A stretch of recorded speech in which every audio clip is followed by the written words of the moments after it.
Michael had it all, or so it seemed. A successful businessman with a family fortune that could keep him comfortable for life. A home in Ireland that looked like something out of a glossy magazine, and all the material things a man could wish for. But when the doors of his lavish home closed, he was alone. Alone with his thoughts. Alone with the emptiness that came with achieving everything he was supposed to. The fancy dinners, the extravagant parties, the attention, none of it filled the hollow space inside him. There was no real love in his life, no deep connection, just the monotony of wealth and the weight of expectations. Every evening, Michael sat by the fire in his grand armchair, staring into the flickering flames. His tea, always strong and without sugar, mirrored the bitterness he'd grown accustomed to. He had been using it as a crutch for years, the only thing that made him feel like there was still something real. He could feel the warmth of the tea, but no matter how much he drank, it couldn't erase the coldness in his heart. The silence in his house was deafening, the constant reminder that despite all the riches and comforts, he was profoundly lonely. One dreary evening, as the wind howled outside and rain battered the windows, Michael made a decision. He had had enough. He needed a change, something drastic. Maybe, just maybe, he could find the peace he'd been craving. So he packed a bag, left his house, his business, and everything that represented his old life. He hopped on a plane with no clear destination in mind. The Philippines, a place he'd heard of but never thought much about, felt like the perfect escape. A place where he could blend in and forget who he was, where no one knew his name or cared about his past. He arrived on a warm, tropical island with golden beaches, clear blue skies, and the gentle, rhythmic sound of the ocean waves crashing against the shore. Michael loved it. The simplicity of it all was refreshing. He spent his mornings sitting on the veranda, sipping his tea, strong, as always, and always alone.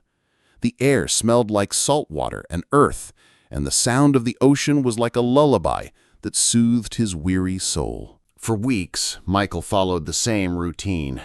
Tea in the morning, walks along the beach, reading books and watching the sunset.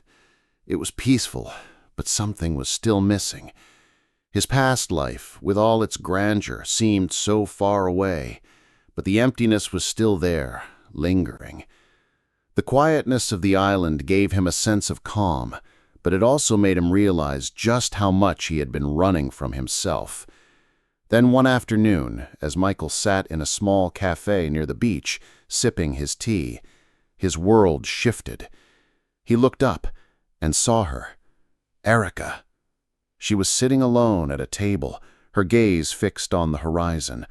Her long, dark hair blew gently in the breeze, and the soft golden light of the late afternoon sun made her look almost ethereal. There was something about her, something that drew him in. It wasn't just her beauty, it was the sadness in her eyes. She looked like someone who had been through something intense, something that had left a mark on her soul. Their eyes met, and Michael felt an unfamiliar stir in his chest. She was different, but how? What was it about her that made him feel so connected? When she caught him staring, she gave him a slight smile, as if she knew exactly what he was thinking. "You're not from here, are you?" she asked, her voice warm yet cautious, like she was trying to make sense of something she couldn't quite understand. "No," Michael replied, smiling back.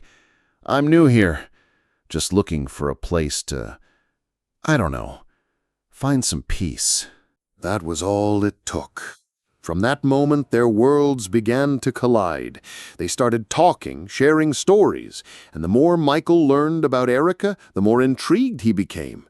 She was a local, but there was so much more to her story than she let on. She had a past, a dark one that she carried like a shadow. Her ex, Leo, had been to prison for murdering her lover.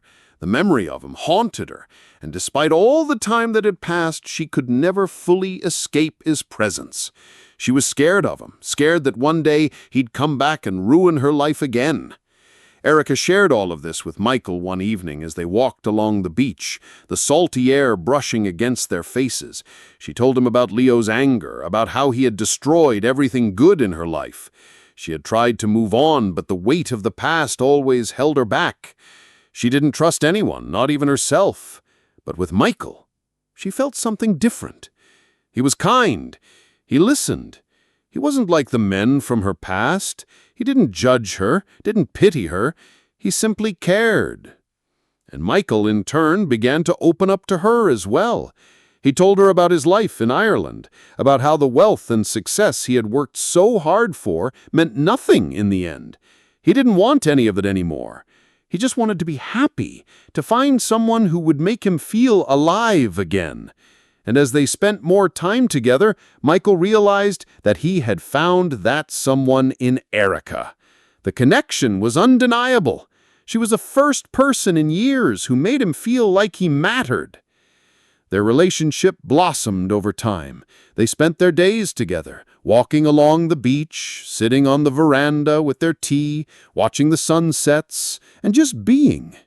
Michael had finally found what he had been looking for. Love. Real, unconditional love.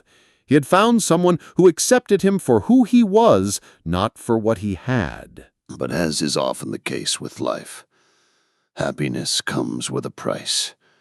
Erika's past was never far behind her. The shadows of Leo's presence began to creep into their lives again. One day, Erika received news that Leo had been released from prison. Michael could see the fear in her eyes, the way her hands trembled when she told him. She tried to hide it, but he knew. Leo's return meant only one thing: danger. For days, Leo would appear in the background, lurking in the shadows, watching them. His presence was suffocating, like a storm waiting to break. Erika was terrified. She knew that he wouldn't let her go, that he wouldn't let her move on with her life. Michael, of course, reassured her. He would protect her, no matter what. But one fateful night, everything changed. They were sitting on the veranda, as they often did, enjoying the cool evening breeze. Michael was laughing at something Erika had said, when suddenly there was a sharp sound in the night air. The unmistakable sound of a gunshot. Before Michael could react, Erika had thrown herself in front of him. She didn't even hesitate. The bullet struck her chest, and she collapsed into Michael's arms, the warmth of her blood soaking through his shirt. Michael screamed her name, but she didn't respond. Leo had shot her, and he was gone before Michael could make sense of it.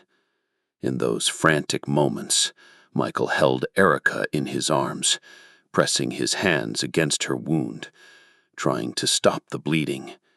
He couldn't lose her. He wouldn't. Erika was rushed to the hospital, where doctors fought to keep her alive. Michael stayed by her side, not leaving for a single second. For a week, he sat there, watching over her, praying for a miracle. Every day felt like an eternity. He couldn't lose her. Not now, not after everything they had been through. And then, on the 7th day, when all hope seemed lost, Erika opened her eyes. She was weak, pale, but alive. Michael couldn't believe it. He held her hand tightly, tears streaming down his face as he whispered, "You came back to me. You came back." Erika smiled faintly, her eyes still clouded with pain, but there was life in them. She whispered back, "I couldn't live without you." It was then that Michael, not even thinking twice, proposed to her. He had found everything he had been searching for, and he wasn't going to let it slip away.